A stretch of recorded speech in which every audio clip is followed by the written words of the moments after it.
Coucou les cinquièmes, j'espère que vous avez passé un bon week-end. Alors tout d'abord, pour commencer, beaucoup d'utilisation du mot du jour de vendredi qui était en préambule, comme par exemple le préambule de mon devoir était totalement hors sujet, puisque le préambule peut être effectivement l'introduction d'un devoir écrit, bien entendu. Ou en préambule, je voudrais vous remercier pour vos vidéos et vous souhaite un bon week-end. Voilà. Contribution des troisièmes, entre autres. Bien. Je vais donc commencer par corriger l'exercice 9, page 199, avec deux variantes possibles. Soit vous remplaciez le chevalier par la dame, soit le chevalier par les chevaliers. Donc je vais déjà commencer par la première version, avec la dame à la place de le chevalier. Ça donnait la dame, surprise, était entrée dans une vaste salle magnifiquement décorée. Sur un signe du maître des lieux, on l'installa à table et on lui servit des mets délicats. Là, il n'y a rien qui change. Toute la soirée, on la traita avec tous les égards.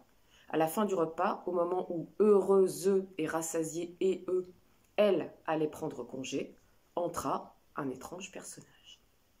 Deuxième version avec les chevaliers à la place de le chevalier.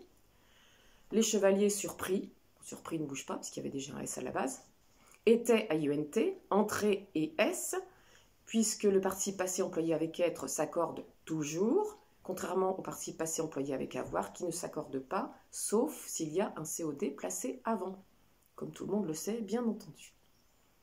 Dans une vaste salle magnifiquement décorée, sur un signe du maître des lieux, on les installa à table et on leur servit des mets délicats. Toute la soirée, on les traita avec tous les égards. À la fin du repas, au moment où heureux, il y a déjà le X, et rassasié et S, avec un S, ils allaient à IENT prendre congé, entra un étrange personnage. Donc voilà pour la correction de l'exercice. Pour la prochaine fois, c'est-à-dire demain, bah oui, c'est fini le week-end. Dans votre livre, à la page 201, je vous demanderai de lire le texte Lancelot et la table ronde et de faire les questions 1, 2 et 3, qui sont des questions de lecture. Voilà. Alors, une nouvelle aventure de Renard,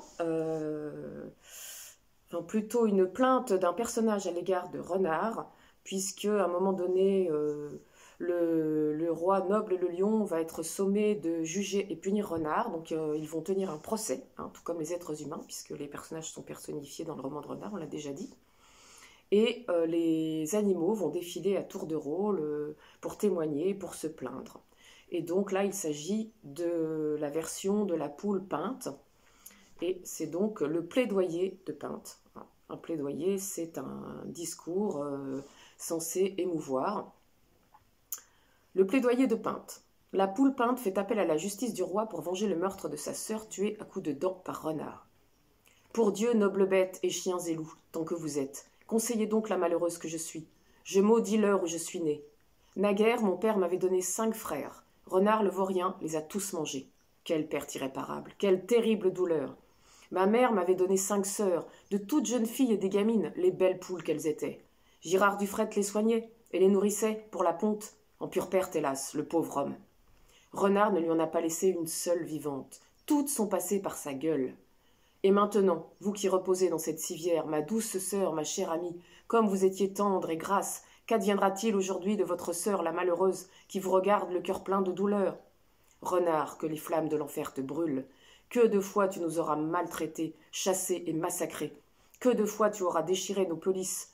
Que de fois tu nous auras poursuivis jusqu'à notre poulailler. Hier, à Nonne, c'est-à-dire à 9 heures, tu as jeté à nos pieds la dépouille de notre sœur, puis tu t'es enfui par un vallon. Girard n'avait pas de cheval assez rapide pour pouvoir te rattraper. Je suis venu me plaindre de toi, et je ne trouve personne qui m'accorde réparation, car tu ne crains de personne ni menace, ni colère, ni avertissement. Donc on termine là sur le fait que Peinte déplore l'impunité dont bénéficie Renard. L'impunité, c'est quand les crimes ne sont pas punis. Et d'ailleurs, le mot du jour sera impunité. Faire quelque chose en toute impunité, c'est sans qu'il n'y ait aucune conséquence, sans qu'il ne se passe quoi que ce soit. Alors, dans ce texte, nous avons des adverbes de temps et des temps différents. Par exemple, l'adverbe naguère. Naguère, mon père m'avait donné 5 frères. Naguère, synonyme de autrefois, auparavant. Un peu plus loin, et maintenant, vous qui reposez là dans cette civière. Là, elle est en train de parler à sa sœur qui est dans une civière, c'est-à-dire sur un brancard mortellement blessé. Nous avons aussi qu'adviendra-t-il aujourd'hui de votre sœur, la malheureuse qui vous regarde. Là, elle parle d'elle-même, hein, elle parle d'elle-même à la troisième personne. Et enfin, dernier adverbe de temps, hier. Hier, Anon, tu as jeté à nos pieds la dépouille de notre sœur, c'est-à-dire que Renard est venu, par provocation, jeter le corps de sa sœur devant elle. Donc, non seulement en faisant du mal, mais en plus en ajoutant la provocation, une provocation de très mauvais goût. Donc, c'est 4 adverbes, hein, naguère, maintenant, aujourd'hui et hier. Avec effectivement différents temps. On a du présent. Conseiller donc, impératif présent. Je maudis l'heure, présent de l'indicatif. Mon père m'avait donné qui est du plus que parfait, puisqu'on a l'auxiliaire à l'imparfait, plus le participe passé. Je vous rappelle que les temps fonctionnent par binôme. L'imparfait est avec le plus que parfait, puisque l'auxiliaire du plus que parfait est à l'imparfait.